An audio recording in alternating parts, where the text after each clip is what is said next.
नमस्कार प्यारे दोस्तों, कैसे हो आप सभी लोग। स्वागत है आपके अपने चैनल ग्रो स्टडी पे। आज हम कुछ बात करते हैं पॉलिटी की। किसकी बात करते हैं? पॉलिटी की। तो पॉलिटी स्टार्ट करने से पहले हमें उसकी टर्मोलॉजी मतलब उसकी कुछ शब्दावलियों की बात करते हैं, जिससे हमें पॉलिटी थोड़ी इजीली समझ में आ जाएगी। क्योंकि हम पॉलिटी में कुछ शब्द ऐसे बोलेंगे जिसका आपको पहले से अर्थ पता हो तो बहुत ईजी हो जाती है पॉलिटी। तो स्टार्ट करते हैं, ठीक है। सबसे पहले बात करते हैं संविधान। संविधान का मतलब क्या होता है? संविधान का मतलब होता है कि देश के अंदर एक ऐसा सिस्टम, मतलब देश का जो शासन होता है उसको चलाने का एक ऐसा तरीका होना चाहिए, हर चीज का एक तरीका होना चाहिए, तो उसको संविधान कहते हैं। यानी से शासन चलाने का एक तरीका, ठीक है। तो क्या है? देश की शासन व्यवस्था को सुचारू चलाने हेतु नियमों का समूह है। अब कुछ लोगों का मानना है कि संविधान लिखित होता है, कुछ को मानता है अलिखित होता है, यानी ऐसे बोलचाल का ही होता है। तो संविधान दोनों टाइप का होता है, लिखित भी होता है और अलिखित भी होता है। बस उस वो होता क्या है कि सुचारू चलाने जो निर्मित नियमों मतलब नियम निर्मित होने चाहिए, चाहे वो लिखे हो चाहे ना लिखे हो, ठीक है। तो क्या होगा? संविधान की शासन व्यवस्था को सुचारू चलाने हेतु निर्मित नियमों का समूह है, ठीक है। इसके अलावा बात करते हैं तो सबसे पहले बात करते हैं संविधानवाद, ठीक है। संविधानवाद का मतलब ये होता है कि जो राष्ट्र होता है या फिर देश होता है उसका शासन जो संविधान बना था उसके मुताबिक चलना, ठीक है। तो क्या होगा कि जो देश है उसका उसमें जो संविधान निर्मित किया गया तो वो उसके हिसाब से चलना। जैसे हमारे देश में संविधान का निर्माण किया गया, तो हमारे देश का जो शासन व्यवस्था है वो सब संविधान के हिसाब से चलते हैं। जो संविधान में लिखा है उसी तरीके से उनका निर्वाचन होता है, वो जो कार्य करते हैं वो उसी तरीके से करते हैं, तो होगा संविधानवाद, यानी वो देश में संविधानवाद है। लेकिन इसमें एक बात ये भी है कि संविधान का होना संविधानवाद नहीं है, संविधान को अपनाना संविधानवाद है। समझे आप? जैसे कि किसी देश ने संविधान तो बना लिया लेकिन उस देश के जो नियम कानून है या फिर उसका जो शासन व्यवस्था है वो संविधान के हिसाब से नहीं चल रही, तो इसका मतलब वहां पे संविधानवाद नहीं है। लेकिन उस देश में संविधान है और उस देश का जो शासन है वो संविधान के हिसाब मतलब संविधान के तरीके से चलता है, तो वहां पे है संविधानवाद, ठीक है। संविधानवाद की बात करते हैं, ये हमने बात कर ली। इसके बाद बात करते हैं लोकतंत्र। लोकतंत्र बाद में बात करेंगे। अब सबसे पहले बात करते हैं अनुच्छेद। अनुच्छेद क्या होते हैं कि आपने हमारे संविधान में पढ़ा होगा, कहीं तो पढ़ा ही होगा कि अनुच्छेद 395 अनुच्छेद थे हमारे संविधान। तो इसका क्या मतलब होता है कि संविधान में लिखे नियम या कानून, यानी एक संविधान तो एक शब्द हो गया कि इसके अंदर इससे रिलेटेड शासन वगैरह से रिलेटेड चीजें हैं, लेकिन उस शासन व्यवस्था से रिलेटेड जो कानून है कि इस तरीके से चलेगा। जैसे हमारे राष्ट्रपति के बारे में लिखा होता है कि राष्ट्रपति का निर्वाचन ऐसे होगा, ठीक है। तो ये किस चीज कहां लिखा हुआ है? तो उसको कहते हैं अनुच्छेद। तो संविधान में लिखे कानूनी नियम क्या लिखे? संविधान में लिखे कानून में नियम, ठीक है। अब क्या होता है कि संविधान होता है, संविधान में होते हैं कानून, ठीक है। कानून में होते हैं नियम में उपनियम, ठीक है। तो क्या होता है? संविधान होता है, वो संविधान किससे बना होता है? कानून से। कानून बनता है नियमों से बनता है उपनियमों से बनता है नियम। तो ठीक क्या होगा? तो जो संविधान बनता है कानूनों से और कानून बनता है नियमों से, नियम बनते हैं उपनियमों से, ठीक है। तो आगे बात करते हैं तो संवैधानिक। अब आपने आयोग पढ़े होंगे कि ये संवैधानिक आयोग है, ये संवैधानिक आयोग नहीं है। तो सबसे पहले बात करते हैं संवैधानिक। मतलब संवैधानिक आयोग का मतलब क्या होगा? जिसका उल्लेख संविधान में है। हमारे जो संविधान है चाहे वो स्टार्टिंग में हो चाहे ना हो, लेकिन जो अब अगर हम वर्तमान में देखें तो उसका उल्लेख संविधान में है, वो संवैधानिक है। जिसका नहीं है वो नहीं है। जैसे राष्ट्रपति का पद है उसका उल्लेख संविधान में है, तो ये नहीं संवैधानिक पद है, प्रधानमंत्री, ठीक है। इसके अलावा बात करते हैं गैर संवैधानिक अर्थ ये होता है कि जो संविधान के अनुसार तो हो लेकिन उसका उल्लेख ना हो। पहले आपको मैं संवैधानिक एक दो एग्जाम्पल बताता हूँ, जैसे चुनाव आयोग है और जीएसटी काउंसिल हो गई, ठीक है। इसके अलावा बात करते हैं गैर संवैधानिक। क्या होता है गैर संवैधानिक? यानी जिसका निर्माण संविधान के अनुसार हुआ हो लेकिन जिसका उल्लेख संविधान में ना हो, ठीक है। जैसे हमारा नीति आयोग है, ये गैर संवैधानिक आयोग है क्योंकि इसका उल्लेख संविधान में नहीं है लेकिन ये संविधान के मुताबिक है, ठीक। इसके अलावा बात करें सावधिक कह दो या सावधिक कह दो, एक ही बात है। क्या सावधिक इसका अर्थ क्या होता है? सावधिक कह दो या फिर वैधानिक कह दो, ठीक है। इसका अर्थ क्या होता है कि संसद या विधायिका द्वारा पारित यानी संसद या विधायिका द्वारा निर्मित एक ऐसे कानून के तहत इसकी स्थापना की जाए, जैसे सीबीआई है, सेबी है या ट्राई है, तो केवल संसद या फिर विधायिका जिसका निर्माण कर दे और जिसका उल्लेख संविधान में ना हो तो उसको क्या कहते हैं, सांविधिक। ठीक है, अब एक क्या होता है कि जो अधिकतर जो सांविधिक आयोग होते हैं वो गैर संवैधानिक होते हैं। क्यों? गैर संवैधानिक भी संविधान में उल्लेखित नहीं होते और सांविधिक भी संविधान में उल्लेखित नहीं होते। ठीक है, तो सांविधिक के हो गए सीबीआई हो गया, सेबी हो गया और ट्राई हो गया।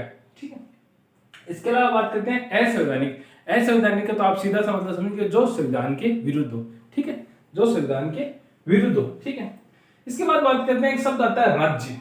क्या होता है राज्य? हम बोल देते हैं हम राजस्थान राज्य से, इसका मतलब क्या होता है? राज्य का अर्थ एक ऐसा होता है कि एक ऐसा भौगोलिक क्षेत्र जिसकी सीमाएं फिक्स हो। यानी एक ऐसा, मैं आपको बताता हूं, जैसे कि ये एक मान के चलते हैं एक राज्य है। ठीक है, ठीक है, तो इसमें राज्य होने के क्या लक्षण है कि एक तो जिसकी भौगोलिक सीमाएं है वो फिक्स होनी चाहिए। ठीक है, दूसरी बात यहाँ पे जनता निवास करनी चाहिए। ठीक है, तीसरी बात करते हैं यहाँ पे एक संगठित सरकार होनी चाहिए, संगठित सरकार होनी चाहिए। इसके अलावा बात करते हैं ये संप्रभु होना चाहिए, संप्रभु होना चाहिए, मतलब ये अपने इसके ऊपर किसी दूसरी चीज का दबाव नहीं होना चाहिए। ऐसे नहीं कि इसके पड़ोसी राज्य का इस पे दबाव हो। ठीक है, इसके अलावा बात करते हैं ये अब राज्य एक कानूनी अवधारणा है। ठीक है, तो इसमें राज्य में आपने क्या क्या पढ़ा, राज्य के लिए क्या क्या जरूरी होता है? एक तो जनसंख्या होनी जरूरी है, इसके अलावा इसकी भौगोलिक जो सीमाएं होती है वो फिक्स होना, यानी भौगोलिक क्षेत्र का फिक्स होना जरूरी होता है। इसके अलावा ये संप्रभु होना चाहिए। संप्रभु का मतलब ये किसी दूसरे के दबाव में नहीं होना चाहिए, अपने निर्णय खुद लेने वाला होना चाहिए। ठीक है, इसके अलावा इसमें एक संगठित सरकार होनी चाहिए और इसके ये जो राज्य है ये कानूनी अवधारणा है। ठीक है, इसके अलावा बात करते हैं शासन। शासन का अर्थ क्या होता है? जैसे आपने पढ़ते हैं मुगल शासन है, मुगलों का वहां शासन था, तो शासन का क्या मतलब हुआ कि एक ऐसी पर्टिकुलर जगह या फिर एक ऐसा एरिया जिसमें उस व्यक्ति का आदेश या फिर आज्ञा चलती है। जैसे कि हमारे पिताजी है, उनका शासन अपने घर में चलता है क्योंकि उनकी आज्ञा व आदेश घर में चलते हैं, यानी उनका शासन हो गया। इसके बाद आती है प्रशासन। ठीक है, प्रशासन का क्या मतलब होता है कि जो उनके आदेश, जो मतलब राजा होता है वो आदेश वगैरह दे, लेकिन एक विशिष्ट रीति रिवाज से, जैसे कि हमारे देश के अंदर राष्ट्रपति है, वो एक राजा के बराबर उपाधि है उसकी। ठीक है, ठीक है, तो वो क्या करता है, जो भी आदेश देता है ना वो एक विशिष्ट रीति रिवाज से देता है। ठीक है, तो वो हो गया प्रशासन। ठीक है, वैसे ही हमारे प्राइम मिनिस्टर है, उसके जो आदेश होते हैं वो एक विशिष्ट रीति रिवाज से होते हैं, यानी लिखित तौर पर जनता को सबको बताएगा। ठीक है, तो वो होता है प्रशासन। इसके अलावा बात करें सुशासन। जिस चीज में सू लग जाए वो अच्छा ही होता है। सुशासन का मतलब अच्छा शासन, मतलब एक ऐसा शासक जिसने अपना बहुत अच्छा शासन चलाया है। ठीक, तो होता है सुशासन। इसके बाद बात करते हैं ई शासन। ई शासन का मतलब क्या होता है? पेपरलेस शासन, मतलब जिसमें डिजिटल तरीके से शासन किया जाए, डिजिटल तरीके से शासन हो। ठीक है, इसके अलावा स्मार्ट शासन। स्मार्ट शासन का क्या मतलब होगा कि कम चीजों को उपभोग कर ज्यादा निष्कर्ष दिया जाए। जैसे कि आप मानो आपके पिताजी ने आपको 500 रुपए दिए और आपने उन 500 रुपए से बहुत सी सारी चीजें ली जो 500 में आनी मुश्किल थी, तो ये हो गया आपका स्मार्ट तरीका। ठीक है, ऐसे बात करते हैं आपकी मम्मी ने आपको 100 रुपए दिए और आप थैला भर के सब्जी ले आए, तो वो होता है स्मार्ट तरीका। ठीक है, तो इसे कहते हैं स्मार्ट, यानी कम साधनों में बड़ी जरूरतें पूरी करना। ठीक है, इसके अलावा बात करें संप्रभुता, वो मैंने आपको बता दिया। संप्रभुता मतलब ये होता है कि जैसे हमारा देश संप्रभु देश है कि इसमें बाहरी व आंतरिक तरीके से किसी का भी कोई हमें पे दबाव नहीं है। हम अपने जो बाहरी हो चाहे आंतरिक अपने फैसले खुद करते हैं। ठीक है, हमारे ऊपर किसी का कोई दबाव नहीं है, ना हमारे पड़ोसी देश का ना किसी और देश का। ठीक है, तो हम अपने जो भी फैसले करते हैं वो अपने खुद करते हैं। किसी से जो हमारे किसी देश दूसरे देश से हमें संधि वगैरह करनी है तो वो अपनी मर्जी से करते हैं, उसके साथ कोई समझौता करना तो अपनी मर्जी से करते हैं। ठीक है, इसके बाद बात करें समाजवादी। समाजवादी का क्या अर्थ होता है? समाजवादी का अर्थ होता है कि उत्पादन या फिर वितरण, यानी जो राज्य के अंदर उत्पादन करने वाली इकाइयां या फिर वितरण करने वाली इकाइयां, जो भी वस्तु हो उस पर राज्य का हक हो। ठीक है, ये तो होता है जो नेशनल लेवल पे जो समाजवादी था उसका एक डेफिनेशन थी। लेकिन हमारे जो भारतीय समाजवाद है उसका थोड़ा सा अलग सिस्टम है। उसमें क्या मानना है कि गरीबी, भूखमरी, उपेक्षा, अवसर की असमानता को समाप्त करना। यानी हमारे यहाँ समाजवादी का अर्थ क्या होता है कि जो कुछ लोग गरीब है उनको उनके स्तर को ऊंचा उठाना, इसके अलावा जो अवसर की असमानता है उनको समान अवसर प्रदान करना, इसके अलावा उपेक्षा है तो उसको कम करना। ठीक है, भूखमरी है उसको मिटाना। हमारे देश में इस चीज को समाजवाद माना गया है। ठीक है, तो क्या हुआ? समाजवाद का अर्थ क्या होगा कि जो वितरण है ना वो सही सही लोगों में बांटा जाए ऐसे, ठीक है। इसके बाद आती है पंथ निरपेक्ष, इसको भी बोलते हैं धर्म निरपेक्ष। इसका क्या मतलब होता है कि किसी देश का पर्टिकुलर धर्म नहीं होना। जैसे हमारे इंडिया का कोई पर्टिकुलर धर्म नहीं है, पाकिस्तान को जाओ आप, एक इस्लामिक स्टेट है, ठीक है। तो ये हमारा कोई पर्टिकुलर धर्म नहीं है, हम पंथ निरपेक्ष है। हमारे यहाँ जो भी धर्म आएगा वो उसका हमें सम्मान है, उसका हम सम्मान करते हैं, ठीक है, और सब मिलजुल के रहते हैं। लेकिन हमारे भी यहाँ कुछ लोगों ने गंद फैला रखी है कि हिंदू मुस्लिम की लड़ाइयां करवाते हैं, लेकिन हमारा देश है पंथ निरपेक्ष और धर्म निरपेक्ष। इसमें सारे धर्म है वो एक समान है, ठीक है। इसके अलावा बात करते हैं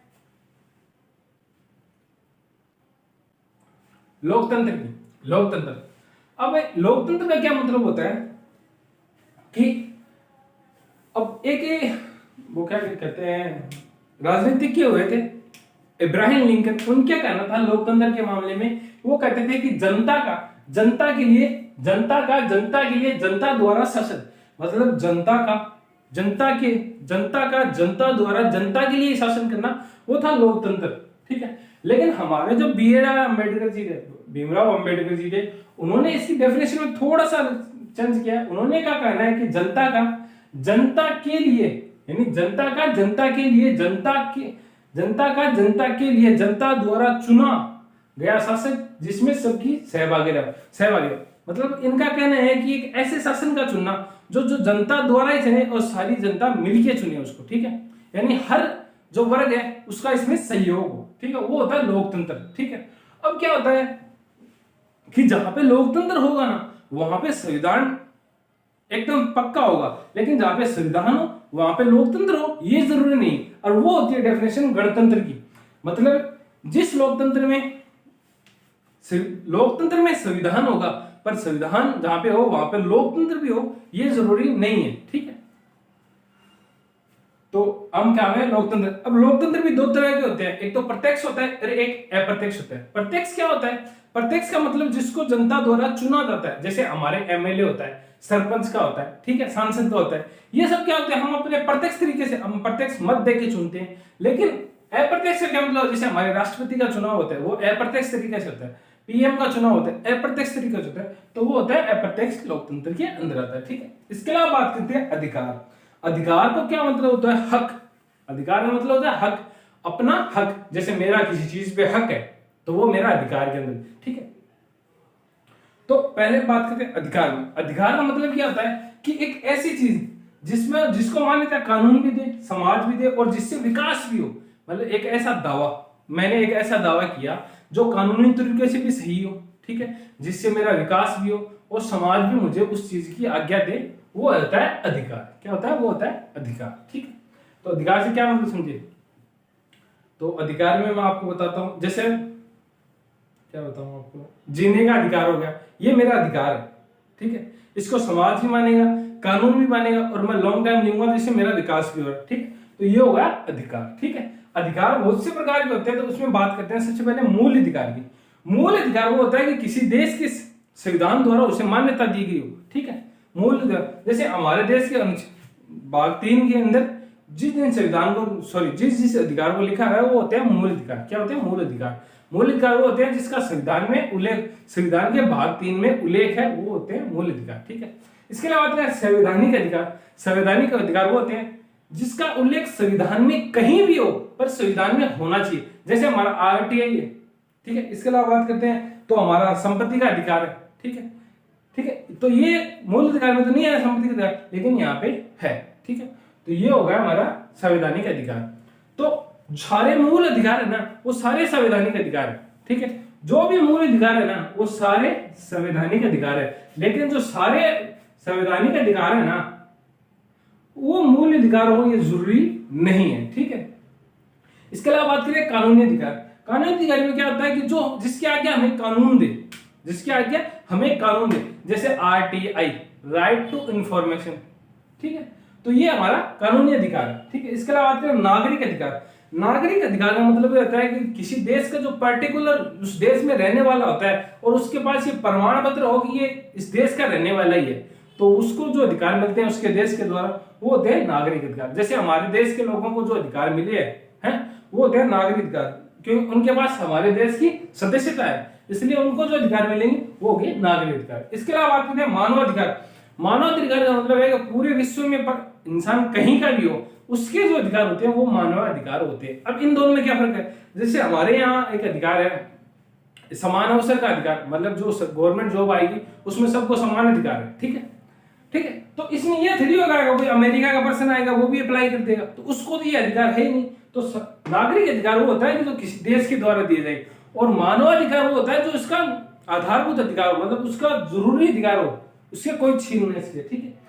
अब बात करते हैं कर्तव्य। कर्तव्य का मतलब होता है कि जो हमें राष्ट्र ने दिया, तो हमारा जो राष्ट्र के प्रति या फिर राज्य के प्रति जो कर्तव्य, जैसे कि हमें हमारे तिरंगे झंडे का सम्मान करना चाहिए, राष्ट्रगान हो तो हमें खड़े होना चाहिए, ठीक है, वही है, ठीक है, वही होता है कर्तव्य, वो होता है हमारा कर्तव्य, ठीक है। इसके अलावा बात करते हैं विधायिका। विधायिका वो होती है जहां पे कानून बनते हैं, ठीक है, क्या होता है? जहां पे कानून बनते हैं। कार्यपालिका क्या होती है? जो कानूनों को लागू करती है, मतलब अलग अलग स्टेटों में जो कार्य को लागू करती है, ठीक है। इसके अलावा बात करते हैं न्यायपालिका। न्यायपालिका क्या होती है कि उस कार्य की, मतलब न्याय, जब आपके साथ कोई अन्याय हो जाए तो उसका जो भी कार्रवाई होगी वो न्यायपालिका करेगी, ठीक है, न्याय करने वाली संस्था।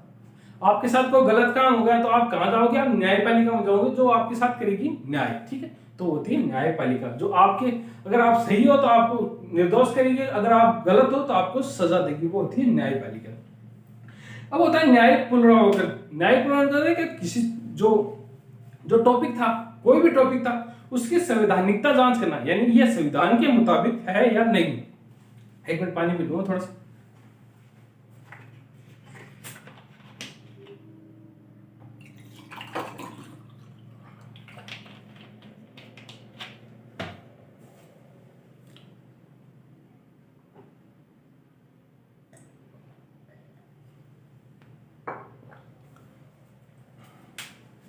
तो हम बात कर रहे थे न्यायिक पुनरावलोकन की।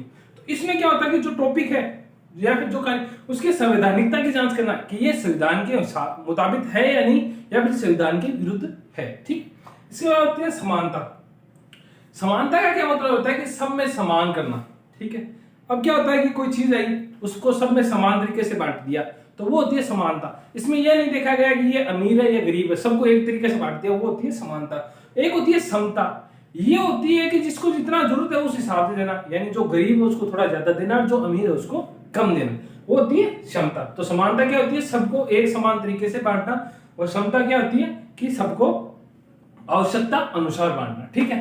इसके अलावा बात होती है शक्ति पृथक्करण। शक्ति पृथक्करण, शक्ति पृथक्करण का क्या होता है कि केंद्र व राज्य में शक्तियों का बंटवारा कर देना, ठीक। लेकिन इसमें क्या होता है कि बंटवारा बराबर कर देना, कि जितना केंद्र को उतना ही राज्य को, तो ये हमेशा आप एक दूसरे में लड़ते रहेंगे, ठीक है। तो एक होता है शक्ति विभाजन। ये होता है कि आवश्यकता के अनुसार शक्ति का विभाजन करना, जैसे कि हमारी 7वीं अनुसूची में लिखा हुआ है कि केंद्र को शक्ति कुछ ज्यादा है और राज्य की कुछ शक्ति कम हो, ठीक है। इसके अलावा शक्ति संतुलन। इसका अर्थ होता है कि जिसके पास बहुत ज्यादा शक्ति हो रही है और जो हो सकता है कि वो भाई हमारे जो संविधान का विरोध करने लग जाए, तो उससे कुछ शक्तियां छीन लेना, और जिसके पास कम है उसको दे देना, तो ये होता है शक्ति संतुलन। इसके बाद बात करते हैं एकात्मक। एकात्मक व्यवस्था का मतलब होता है कि सिर्फ एक ही चीज का अद्वितीय होना।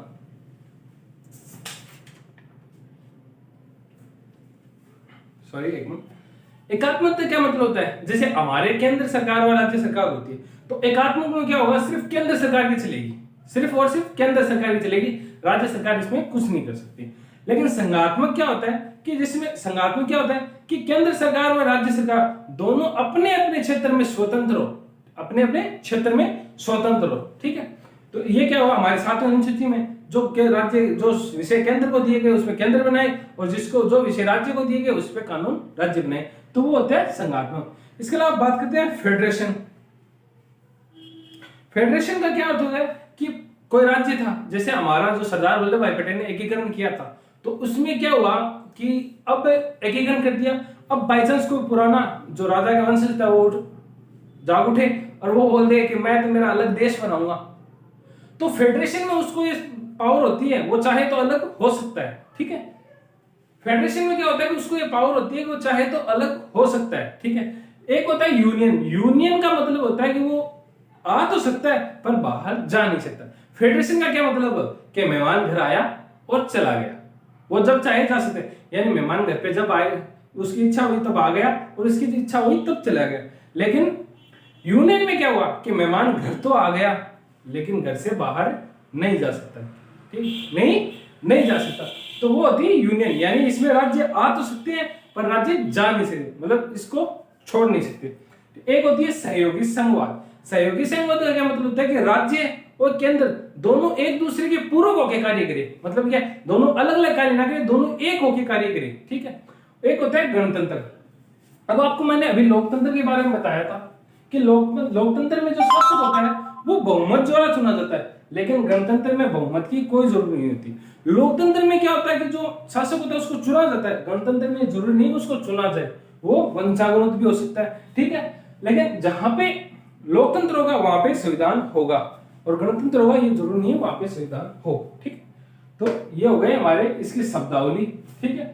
ये संविधान से रिलेटेड हमारी शब्दावली होगी। इसके बाद हम संविधान की हिस्ट्री पढ़ेंगे कि कैसे ईस्ट इंडिया कंपनी बनी, फिर वो भारत आई, उसने कैसे एक एक करके राज्यों पे कब्जा करना स्टार्ट किया और कैसे उसने हमारे संपूर्ण भारत पे कब्जा कर लिया और फिर उनको हमने कैसे को मतलब उसके जो ब्रिटेन सरकार थी उसके द्वारा कौन कौन से हमारे ऊपर कानून भेजे गए, ठीक है। तो उसकी बात करेंगे हम नेक्स्ट क्लास में। वीडियो आपको कैसा लगा कमेंट में जरूर बताना और चैनल को लाइक और सब्सक्राइब जरूर करना। जय हिंद, जय भारत।